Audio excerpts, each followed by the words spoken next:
ETF index mutual funds నేర్చుకుని stock మార్కెట్లో రాణించాలనుకుంటున్నారా? వెంటనే ఈ నెంబర్కి కాల్ చేయండి. నమస్తే, welcome back to Suman TV. Present మనతో పాటు ఉన్నారు తోడు నీడ ఆర్గనైజేషన్ ఫౌండర్ రాజేశ్వరి మేడం. నమస్తే మ్యామ్. నమస్తే నవీన. మేడం, చెర్లపల్లి ఫ్యామిలీ సూసైడ్ మీరు ఫాలో అవుతూ ఉన్నారు. దగ్గర 20 రోజులు అయిపోతుంది సంఘటన జరిగి. ఇప్పటి వరకు కూడా ఏ మాత్రం ఒక్క హిస్టరీ కూడా వేయలేదు. డిప్రెషన్ అంటున్నారు, బ్లాక్ మ్యాజిక్ అంటున్నారు, ఏవో చెప్తున్నారు, కానీ ఏది కూడా తేలలేదు. ఆవిడ ఫినాన్షియల్గా సమస్యలు లేవు, భర్తతో ప్రాబ్లమ్స్ లేవు, మంచిగా ఆర్థికంగా బాగున్నారు, పిల్లలు చదువుకుంటున్నారు, తన పొజిషన్ కూడా బాగుంది, యాజ్ టీమ్ లీడర్ గా వర్క్ చేస్తున్నారు, మంచి ప్యాకేజ్ ఉంది.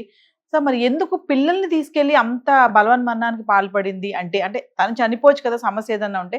అంత పెద్ద పిల్లల్ని తీసుకెళ్లి చేయడం అనేది చాలా అన్యాయం అనేసి చాలా కామెంట్ కూడా రావడం జరుగుతుంది. అంటే మీ అనాలిసిస్ లో మీరు అసలు ఏమనుకుంటున్నారు, ఏం జరిగింది అనుకుంటున్నారు? చావు ఒకటే జీవితానికి పరిష్కారం కాదు. ఫస్ట్ థింగ్, ఆమె కాదు, ఎవరైనా సరే 10th క్లాస్ ఫెయిల్ అయితే చచ్చిపోతాం. నిండా 14 ఏళ్ల వయసు ఉండదు. అసలు ఊరేసు చచ్చిపోవాలంటే ఉరిమిడి ఎలా వేయాలో నాకు 70 ఏళ్ళు దాటే నాకు ఇప్పటికి తెలియదు. అంచేత ఊరేసు చచ్చిపోతాము, నూతులో దూకి చచ్చిపోతాము, ఇలాంటి థాట్స్ అనేవి జనరల్గా డిప్రెషన్లో వస్తాయి ఖచ్చితంగా. అలా డిప్రెషన్లో వచ్చినప్పుడు మనం బయటపడే ప్రయత్నం చేయాలి. లేదా నాకు డిప్రెషన్ వస్తుంది అన్నప్పుడు ఏ సైకాలజిస్ట్నో సంప్రదించాలి. 10 మందిలో ఉండాలి. డిప్రెషన్ వచ్చే వాళ్ళు ఎప్పుడు ఒంటరిగా ఉండాలనుకుంటారు. వాళ్ళ జీవితం మీద విరక్తిగా ఉంటుంది, ఏదేదో దీర్ఘ ఆలోచనలో ఉంటారు.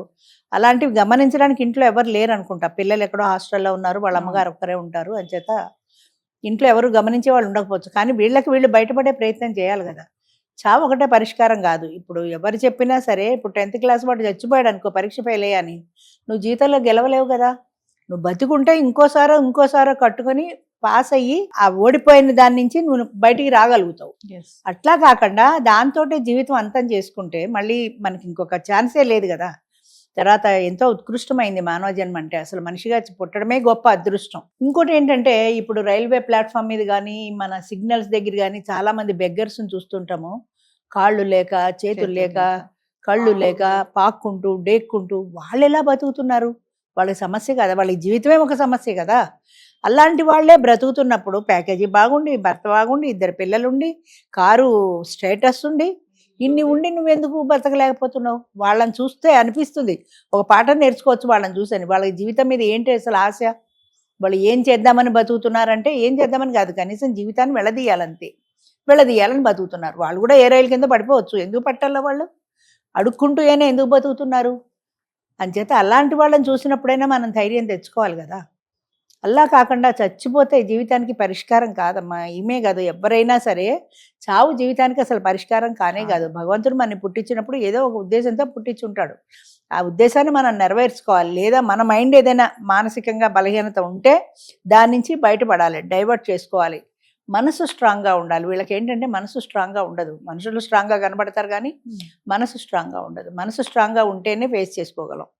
ఇంకోటి ఏంటంటే, చిన్నప్పుడు 10 మంది పిల్లలు పుట్టినా కూడా అందరినీ డిసిప్లిన్డ్గా పెంచేవారు.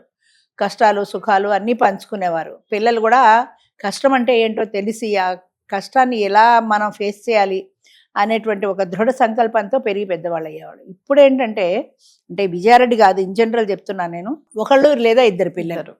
ఆ 1-2 పిల్లల్ని చాలా గారాబంగా పెంచుకుంటారు. ఒకప్పుడు స్కూల్లో కాళ్ళు చేతులు ఎరగొట్టేవాళ్ళు. పలకతో నెత్తి మీద కొడితే నెత్తి చిల్లుబడి రక్తం కూడా గారింది నా చిన్నప్పుడు వరకు. అలాంటి డిసిప్లిన్ ఉండేది. ఇప్పుడు అసలు పిల్లల్ని కొట్టే సమస్య లేదు. కొడితే పేరెంట్స్ ఊరుకోరు, కంప్లైంట్ చేసేస్తారు. ఆ మాస్టర్ ఉద్యోగం పోతుంది. అంచేత కొట్టకుండా తిట్టకుండా ఎలా డిసిప్లిన్గా పెంచుతారు? భయం ఉండాలి కదా పిల్లలకి. ఆ భయం వల్ల వాడు చదువుకోకపోతే టీచర్ కొడతారనో, మా నాన్న తిడతారనో, ఏదో ఒక భయం ఉండాలి. వాళ్ళకి ఏం భయం లేదు, పోతే పోయింది, ఇంకోసారి కట్టుకోకు అంటే వాడు చచ్చిపోతాడేమో అనే భయం. అలా కాకుండా చిన్నప్పటి నుంచి వాళ్ళకి చిన్న చిన్న కష్టాలు ఫేస్ చేయడం అనేది ఒక అలవాటుగా మారితే ఏ కష్టం వచ్చినా ఫేస్ చేయగలుగుతారు. వయసు పెరుగుతున్న కొద్దీ కూడా సమస్యలు కూడా పెరుగుతాయి. ఆ సమస్యను ఫేస్ చేసే ధైర్యం వాళ్ళకు ఉంటుంది. 20 సంవత్సరాలు దాటిన తర్వాత వాడికి ఏ సమస్యలు తెలియవు. చిన్నప్పటి నుంచి గరాబంగా పెంచారు, కార్లలో తిరిగారు, కారు యాక్సిడెంట్ అయితే నాన్న డబ్బులు కట్టుకున్నాడు, బయటపడ్డాను. అంచేత ఒక సమస్యను ఫేస్ చేసే పరిస్థితి పిల్లలకి లేదు. అంచేత వాళ్ళు గబుక్కన ఏమీ చేయలేకపోతే వాళ్ళు సూసైడ్ చేసుకుంటారు అంతే. వాళ్ళు ఎక్కడ సూసైడ్ చేసుకుంటారో అని పిల్లల కోరికలు వీళ్ళు తీరుస్తారు కానీ అసలు ఆ సూసైడ్ చేసుకోవడం అనే ఉద్దేశమే తప్పు, నేను ఫేస్ చేయాలి అన్న భావన పిల్లల్లో కలిగించట్లేదు పేరెంట్స్ కూడా. అంటే పేరెంట్స్ కూడా ఇప్పుడు బిజీ, ఎవరిని తప్పడానికి లేదు. మొగుడు పెళ్ళాం ఇద్దరు బిజీ, ఎవరి ఉద్యోగ హడావిళ్ళల్లో వాళ్ళు ఉంటారు, పిల్లలు ఉంటారు. ఏదైనా వస్తే ఫైనాన్స్ ద్వారా చక్కబరిచేసుకుంటారు, మళ్ళీ రొటీన్ జరిగిపోతూ ఉంటుంది. రొటీన్ జరిగిపోవటం కాదు, ఒక సమస్య వచ్చినప్పుడు ఫేస్ చేసే ధైర్యం కావాలి. ఆ ధైర్యం ఉంటేనే మనం బయటపడగలుగుతాం సమస్యల నుంచి. అంటే సమస్యకి చావు పరిష్కారం కాదంటున్నారు. సమస్యకి చావు పరిష్కారం కానే కాదు. నువ్వు ఏదైతే ఓడిపోయావో పడ్డ చోట ఎత్తుకోమని మనకు ఒక సామెత ఉంది. ఏ పాయింట్లో అయితే నువ్వు ఓడిపోయావో అక్కడ నువ్వు గెలిచి చూపిస్తే అది నీ ధీరత్వం అవుతుంది. అంతేగాని చచ్చిపోతే ఏమైంది? ఇప్పుడు విజయారెడ్డి చచ్చిపోయింది, 10 రోజులు 15 రోజులు పేపర్లలో న్యూస్లో చూస్తాం, తర్వాత తెరమరుగున పడిపోతుంది, మళ్ళీ ఇంకో కొట్టది ఏదో వస్తుంది, దాంట్లో పడిపోతాం, విజయారెడ్డిని మర్చిపోతాం. కానీ 2 పిల్లల ప్రాణం పోయింది, ఒక తల్లి ప్రాణం పోయింది, అటు భర్త ఒంటరివాడు అయిపోయాడు. అతని సమస్యకు పరిష్కారం ఎవరు చెప్తారు? ఎవరు చెప్పరు. మరి బయటకి ఏం కనపట్టం లేదు కాబట్టి ఎవరైనా బ్లాక్మెయిల్ చేసి ఉండాలి, లేదా డిప్రెషన్లో ఉండాలి. ఈ 2 కారణాలు. బ్లాక్మెయిల్ చేసిన ఆధారాలు ఏమీ లేవు ఫోన్లలో. మరి ఇంకా డిప్రెషన్కి వెళ్ళింది అంటే ఆ డిప్రెషన్ చదువుకుని ఉద్యోగం చేసుకున్నాడు, నాకు డిప్రెషన్లోకి వెళ్తున్నాను అని తెలిసినప్పుడు తను కూడా బయటపడే ప్రయత్నం చేయాలి. ఏదో ఒక యాక్టివిటీ పెట్టుకోవాలి, 10 మందిలో మసలగలగాలి. ఇంటికి వచ్చేప్పటికి బోర్ అనిపిస్తుంది. పిల్లలు హాస్టల్లో ఉన్నారు, భర్త దుబాయ్లో ఉన్నాడు, ఇంట్లో ఒక్కతే. సాయంత్రం ఆఫీస్ అయ్యి ఇంటికి వస్తే ఒక్కసారిగా లైఫ్ బోరే కదా, ఏం చేస్తుంది? అంచేత అలాంటప్పుడు ఏదో ఒక యావిగేషన్ పెట్టుకోవడమో, ఫోన్లో చాటింగ్ చేసుకోవడమో, మాట్లాడుకోవడమో, తరచు ఫ్రెండ్స్ని కలవడమో, ఫ్రెండ్స్ని 7 నెలలకు వాళ్ళ ఇంటికి పిలవడమో, తన్ని తాను ఎంగేజ్ చేసుకోవాలి. తను డిప్రెషన్లోకి ఉండే బదులు తనని తాను ఎంగేజ్ చేసుకుని అసలు నాకేంటి, ఈ పరిస్థితి నాకు ఎందుకు వచ్చింది, ఇందులోంచి నేను ఎలా బయటపడాలి అనే విషయాన్ని తను గమనించుకోవాలి.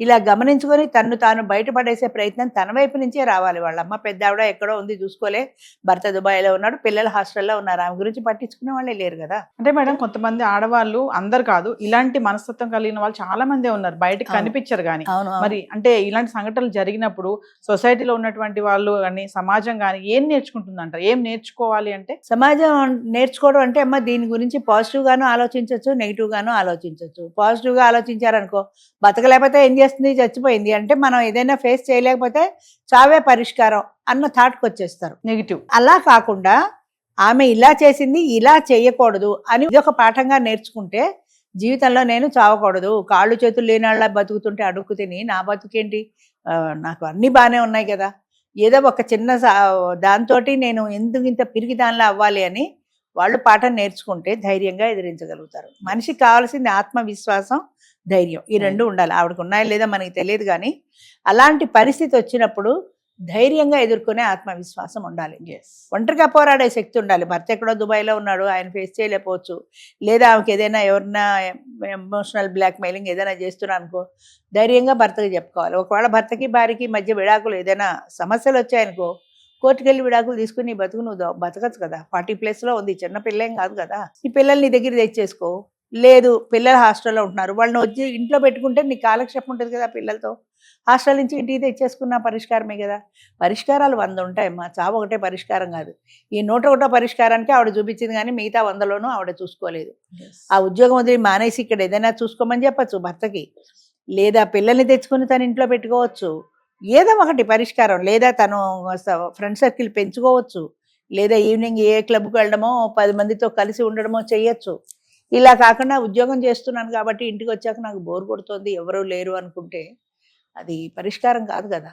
కానీ ఏ మనిషి అయినా సరే, ఒక విజయారెడ్డే కాదు, ఎవరైనా సరే ఒక సమస్య వచ్చినప్పుడు దాన్ని ఫేస్ చేసే ధైర్యం ఉండాలి. కానీ దీన్ని పిరిగితనంతో పలాయనచిత్తం అంటారు, పిరిగితనంతో పారిపోవడం. పిరిగితనంతో ఎప్పుడు పారిపోకూడదు. నువ్వు ఫేస్ చేస్తూ వెడుతుంటే సమస్యకి పరిష్కారం అదే దొరుకుతుంది. 1 కాదు 4-5 పరిష్కారాలు ఉంటాయి, ప్రతి సమస్యకి పరిష్కారాలు ఉంటాయి. మనం ఆ దిశగా ఆలోచించాం. నాకు ఇది లేదు, ఇది కావాలనుకున్నా, అది దొరకలేదు, నా జీవితం ఎందుకు అన్న దిశలో ఆలోచించకుండా దాన్ని నేను ఎలాగైనా సాధించాలంటే ఏం ప్రయత్నం చేయాలి అని ప్రయత్న లోపం. 199 మంది దగ్గర ప్రయత్న లోపం. ఈ ప్రయత్నం చేస్తే ఖచ్చితంగా అందరూ గెలవగలుగుతారు, ఖచ్చితంగా అందరూ సాధించగలుగుతారు. ఏదేమైనా మేడం, చావు అయితే పరిష్కారం కానే కాదు. ధైర్యంగా ఉండాలి. థ్యాంక్ యూ అమ్మా.